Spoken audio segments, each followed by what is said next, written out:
Bismillahirrahmanirrahim. Assalamu alaikum. This is Aisha Nawaz. So today we will discuss the level of organization.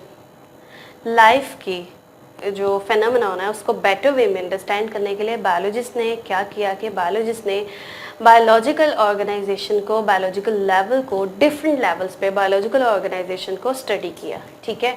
और उन levels को हम क्या कहते हैं? Levels of organization. Level of organization का जो सबसे पहला स्टेप है, ये एक लैडर की तरह काम करता है, स्टेप बाय स्टेप लैडर से, मतलब सिंपल से आप किस साइड पे जाते हो, कॉम्प्लेक्स की तरफ जाते हो, ठीक है।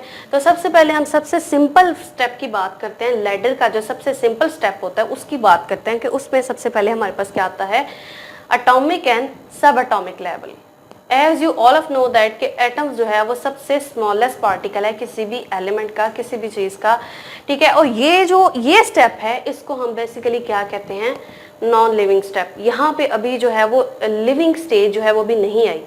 सबसे पहले एटम की बात करते हैं कि एटम क्या है? सबसे सिंपलेस्ट पार्ट है किसी भी चीज़ का, सबसे छोटा हिस्सा, विच कैन नॉट बी, पहले तो हम लोग ये कहते होते थे which can not be divide, लेकिन अब इसको जो है वो इसके जो इंटीरियर पार्ट्स हैं, ठीक है, उसको कैटेगराइज किया गया है। उसके जो इंटीरियर पार्ट्स हैं उसमें आप देखते हैं हमारे पास क्या क्या आते हैं। एटम जो है उसके सब एटॉमिक पार्टिकल्स को, जब हम एटम का जो सब एटॉमिक पार्टिकल्स हैं उनमें हमारे पास कौन कौन से आते हैं?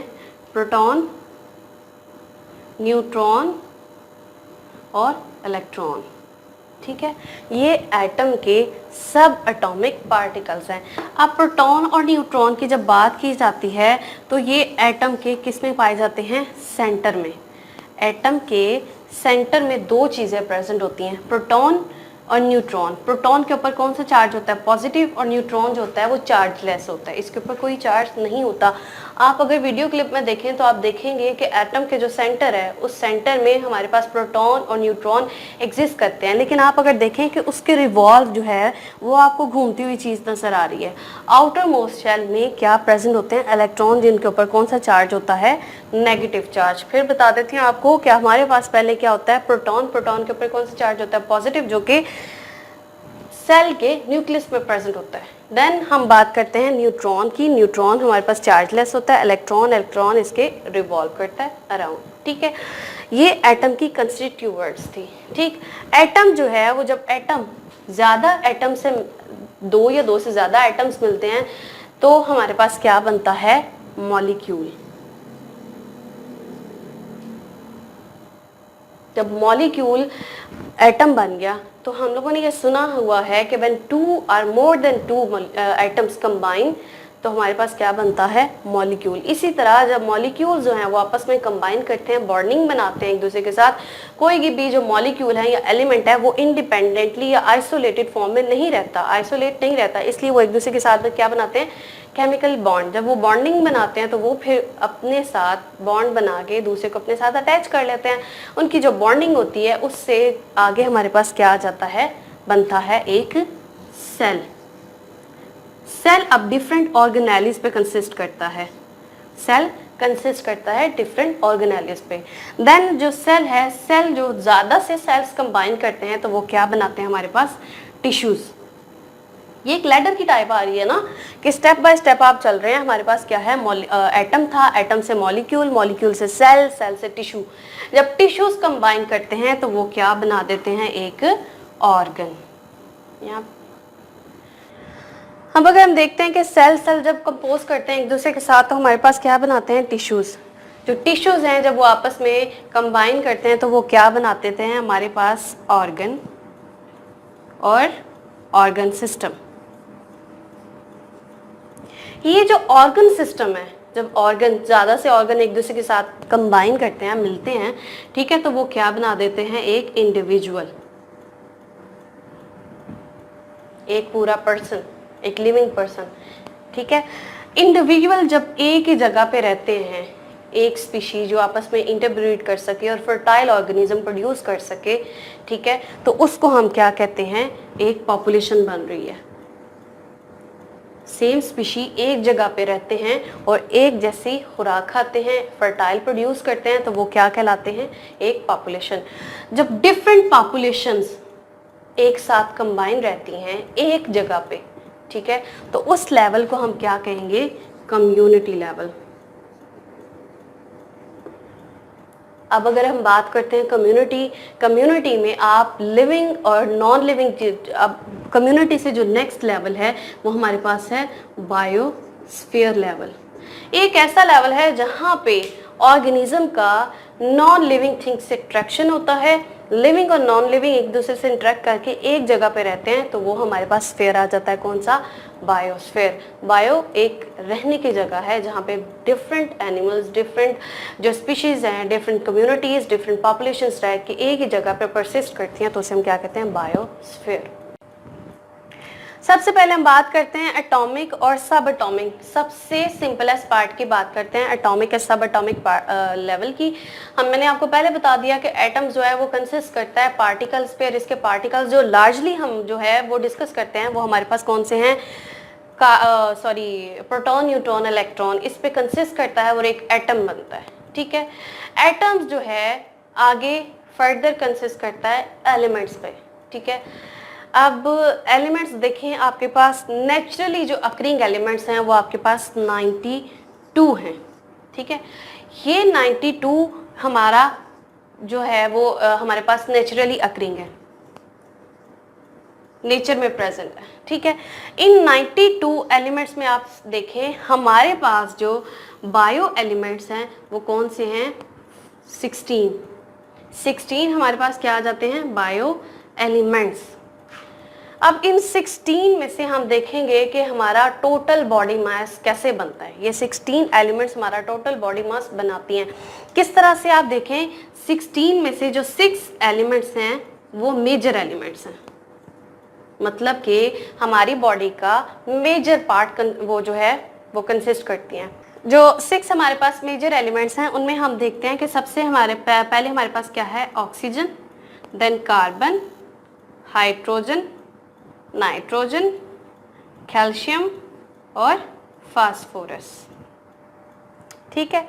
अब ये जो हमारे पास 6 मेजर बायो एलिमेंट्स हैं, अब इनकी कंपोजिशन अगर आप चेक करें तो हमारे पास ऑक्सीजन 65% प्रेजेंट है टोटल बॉडी मास में, 65%। अगर आप डायग्राम में भी देखें तो आपके पास क्या है, 65% ऑक्सीजन है। अगर कार्बन की हम बात करें तो कार्बन जो है वो हमारे पास 18% है, हाइड्रोजन जो है वो 10% है, नाइट्रोजन हमारे पास 3, कैल्शियम 2 एंड फास्फोरस 1% है। अगर हम इन सब का सम करें 65, 18, 10, 3, 2, 1, अगर हम सम करें तो हमारे पास टोटल कंपोजिशन कितनी होगी, 99%। ये थे हमारे पास बायो एलिमेंट्स 6, वो जो हमारी बॉडी का टोटल मास बनाते हैं 99%। 10 जो हमारे पास जो रिमेनिंग 10 एलिमेंट्स थे माइनर, उनमें हमारे पास वो सिर्फ हमारी टोटल बॉडी का 1% जो है वो बनाते हैं। 99% हमारा मेजर एलिमेंट्स बनाते हैं और जो माइनर एलिमेंट्स है वो हमारे पास 1% बनाते हैं, जिनमें हमारे पास मैंगनीज आ जाता है, पोटाशियम आ जाता है, एट्सेट्रा। तो ये हमारे पास क्या है, हमारा टोटल बॉडी का 10 जो है सिर्फ 1% बनाते हैं। जो मेजर एलिमेंट्स हैं वो हमारे पास क्या बनाते हैं, 99%। इसके बाद ये था हमारे पास atomic and subatomic level. इसके बाद हम देखते हैं, बात करते हैं मॉलिक्यूलर लेवल की। इसकी बात करेंगे हम मॉलिक्यूलर लेवल की, ठीक। मॉलिक्यूलर लेवल के जब हम बात करते हैं तो as we all know that when 2 or more atoms combine and make a molecule, जब 2 या 2 से ज़्यादा एलिमेंट्स जो हैं वो कंबाइन करते हैं तो हमारे पास क्या बनाते हैं, मॉलिक्यूल। फॉर एग्जांपल बात करते हैं हम हाइड्रोजन की। हाइड्रोजन क्या एक एलिमेंट है, ठीक है। हाइड्रोजन जो है वो एक एलिमेंट है। जब ये किसी भी ऑक्सीजन के साथ मिलता है ठीक, बॉन्डिंग बनाता है। हमारी बॉडी में हाइड्रोजन भी प्रेजेंट है, ऑक्सीजन भी प्रेजेंट है, और इसके अलावा बहुत सारे और भी एलिमेंट्स प्रेजेंट है। फॉर बात करते हैं हम हाइड्रोजन और ऑक्सीजन की। जब हाइड्रोजन और ऑक्सीजन एक दूसरे के साथ मिलते हैं, डेफिनेटली आइसोलेटेड फॉर्म में नहीं रह सकते। जब ये दोनों एक दूसरे के साथ मिलते हैं तो क्या करते हैं, बॉन्ड बना देते हैं। कौन सा बॉन्ड बनाते हैं, केमिकल बॉन्ड। ये जब केमिकल बॉन्ड बनाते हैं तो मे भी हमारे पास केमिकल बॉन्ड बने कोवलेंट, मे भी हमारे पास बॉन्ड बने कौन सा, आयोनिक। आयोनिक या कोवलेंट बॉन्ड से एक दूसरे के साथ बॉन्डिंग बनाते हैं, एक दूसरे के साथ रहते हैं। जब ये बॉन्ड बनाते हैं तो फिर ये एक मॉलिक्यूल में कन्वर्ट हो जाते हैं। फॉर एग्जांपल, दो एलिमेंट्स थे हाइड्रोजन के और एक था ऑक्सीजन का। जब ये दोनों मिलते हैं तो हमारे पास क्या बनता है, H2O। ठीक है, क्या बनता है हमारे पास, H2O, मतलब कि हमारे पास बन जाता है वाटर का एक मॉलिक्यूल। ठीक है, एक मॉलिक्यूल किसका, वाटर का। हमने कहा कि वाटर जो है वो हाइड्रोजन और ऑक्सीजन जब एक दूसरे के साथ मिलते हैं तो एक मॉलिक्यूल किसका बनाते हैं, वाटर का। इसी तरह हम देखते हैं हमारे पास जो एलिमेंट्स हैं, जो सॉरी मॉलिक्यूल्स हैं, वो मेजर जो हमारे पास मॉलिक्यूल्स हैं वो दो तरह के हैं। उनको दो कैटेगरीज में रखा गया है। ठीक है, और उनको हम क्या कहते हैं, micro elements, micro molecules and macro molecules. अब जो माइक्रो मॉलिक्यूल्स हैं इनको क्यों नाम दिया गया है माइक्रो, और इनको मैक्रो क्यों कहा गया है। माइक्रो का वर्ड माइक्रो से मुराद है छोटा। ठीक है, ऐसे मॉलिक्यूल्स जिनका वेट कम होता है उनको हम क्या कह देते हैं, माइक्रो मॉलिक्यूल्स। और ऐसे मॉलिक्यूल्स जिनका वेट ज़्यादा होता है उनको हम क्या कहेंगे, मैक्रो मॉलिक्यूल्स। बात करते हैं सबसे पहले हम माइक्रो मॉलिक्यूल्स की। तो माइक्रो मॉलिक्यूल्स में आप देखें H2O, इसका वेट कम होता है इसलिए ये एक क्या है, माइक्रो मॉलिक्यूल। देन अगर बात करते हैं ग्लूकोज की तो C6H12O6, ये भी एक क्या है, माइक्रो मॉलिक्यूल। अपने वेट के लिहाज से जिनका वेट कम होता है इसलिए हम उनको क्या करते हैं, माइक्रो मॉलिक्यूल की कैटेगरी में रखते हैं। दूसरी तरफ अगर हम बात करते हैं माइक्रो मॉलिक्यूल्स की, मैक्रो, ठीक है, जो मैक्रो मॉलिक्यूल्स होते हैं उनका वेट ज़्यादा होता है इसलिए उनको मैक्रो मतलब के लार्ज मॉलिक्यूल्स कहा जाता है। जब मॉलिक्यूल्स एक दूसरे के साथ कंबाइन करते हैं, एक चेन बनाते हैं। फॉर एग्जांपल ये ग्लूकोज है, ठीक है, ये ग्लूकोज है, ये दूसरे ग्लूकोज के साथ मिलेगा, तीसरे के साथ कंबाइन करता जाएगा और एक चेन बनाएगा, तो इसका डेफिनेटली एक ग्लूकोज से तो वेट ज़्यादा होगा, चेन का एक से तो ज़्यादा होगा। जब इसका वेट ज़्यादा होगा तो ये किस फॉर्म में रखा जाएगा, मैक्रो मॉलिक्यूल में। फॉर एग्जांपल हम दूसरी इसकी एग्जांपल लेते हैं, ग्लूकोज है, इसको हम लिपिड्स के साथ कंबाइन करवाते हैं तो बनने वाला जो प्रोडक्ट होगा ग्लाइकोलिपिड होगा। जो ग्लाइकोलिपिड होगा वो हैवियर मास रखता होगा, इसलिए हमने इसको नाम क्या दे दिया, मैक्रो मॉलिक्यूल्स का। तो ये थे हमारे पास माइक्रो एंड मैक्रो मॉलिक्यूल्स जो कि लाइफ की ऑर्गेनाइजेशन में हेल्प करते हैं। आज हम लोगों ने पढ़े मॉलिक्यूलर लेवल ऑफ ऑर्गेनाइजेशन के पहले दो स्टेप्स। बेसिक स्टेप हम लोगों ने सबसे पहले एटॉमिक लेवल पढ़ा एंड देन मॉलिक्यूलर लेवल पढ़ा। ठीक है, ये थे दो नॉन लिविंग स्टेप।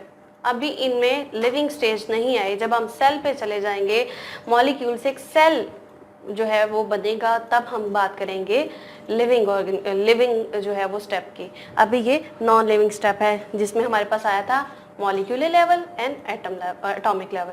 आज हम लोगों ने यहीं तक पढ़ना है। अगली वीडियो में हम इंशाल्लाह ताला अगले टॉपिक्स को, इसी से नेक्स्ट जो फर्दर स्टेप्स हैं उनको डिस्क्राइब करेंगे और उनकी डिटेल्स पढ़ेंगे। तब तक के लिए अल्लाह हाफ़िज़।